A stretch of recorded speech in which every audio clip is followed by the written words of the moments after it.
Bien, bonjour à toutes et à tous.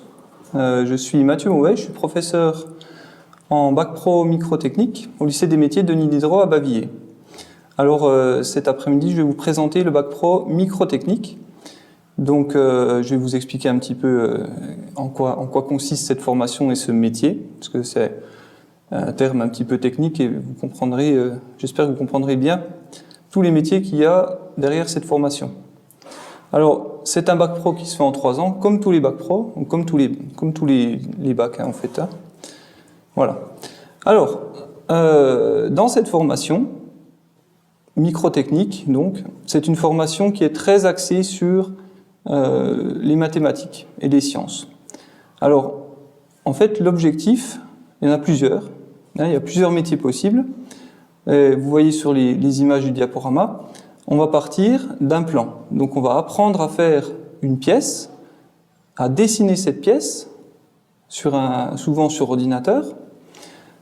Cette pièce, on va pouvoir faire un plan. Donc on va apprendre à lire un plan, à faire un plan.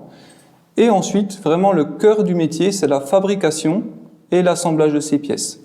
Donc alors, les procédés de fabrication, on peut en avoir plusieurs. On va pouvoir, si c'est en plastique, on va pouvoir imprimer la pièce en 3D. Donc ça, on commence à connaître un petit peu ce que c'est. En techno au collège, souvent vous voyez ce procédé.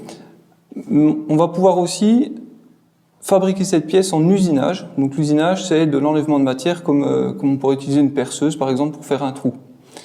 Et puis, ensuite, donc je vous ai dit qu'on va assembler les pièces. Parce qu'en microtechnique, il y a micro dans microtechnique. Alors, micro, c'est pour expliquer des mécanismes qui sont petits.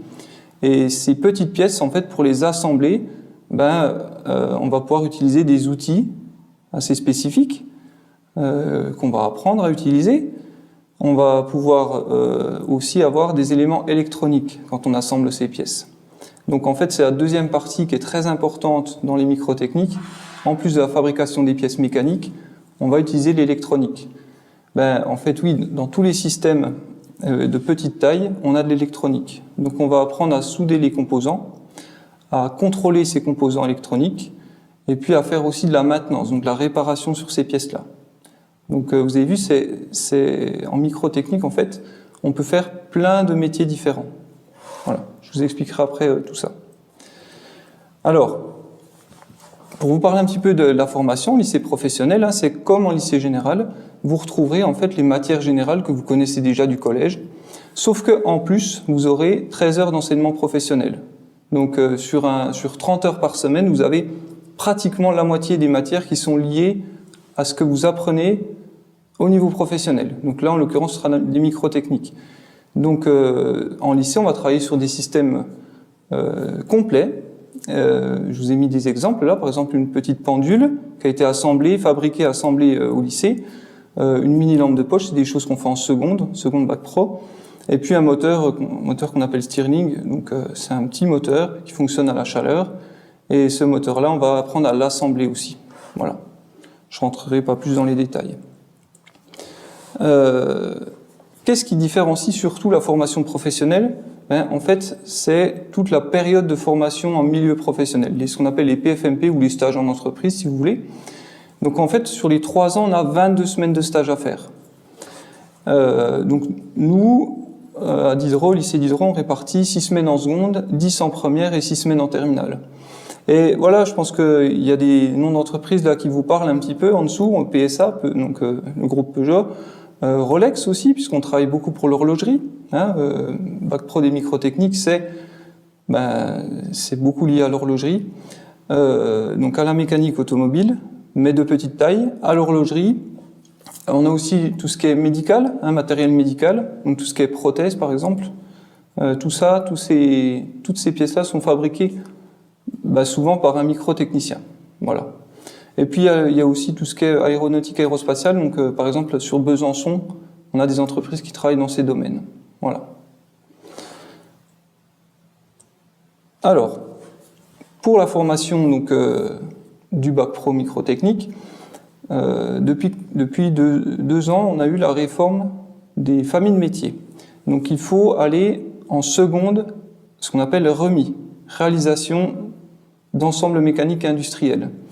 Et c'est une seconde commune qui vous ouvrira la porte de deux possibilités au lycée Diderot, soit microtechnique, soit TRPM, donc ce qui correspond à l'usinage. Voilà.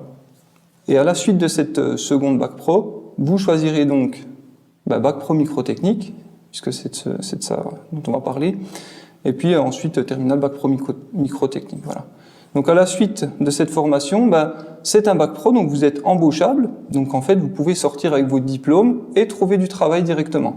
C'est ça l'avantage du bac professionnel en général, mais il n'y a pas de souci, vous pourrez aussi continuer sur des études supérieures. On incite beaucoup les élèves à continuer sur un BTS souvent, mais après si vous avez vraiment de très bons résultats, vous pouvez bien sûr continuer sur d'autres formations, aucun problème, sur des études universitaires par exemple. Donc cette année, par exemple, j'ai des élèves en terminale, donc ils vont passer le bac cette année. Il y en a, ils sont 12, 12 élèves, donc il y en a 10 qui continueront leurs études. Voilà. Il y en a 2 qui vont sortir avec leur bac pour aller travailler directement. Donc, pour vous donner un ordre d'idée. Voilà, donc là, cette seconde, donc il faut demander, famille de métier remis. Donc vous êtes en 3e, vous demandez la famille de métier remis au lycée Diderot. Et puis, vous accédez ensuite au bac pro microtechnique en demandant l'option l'année suivante. Voilà.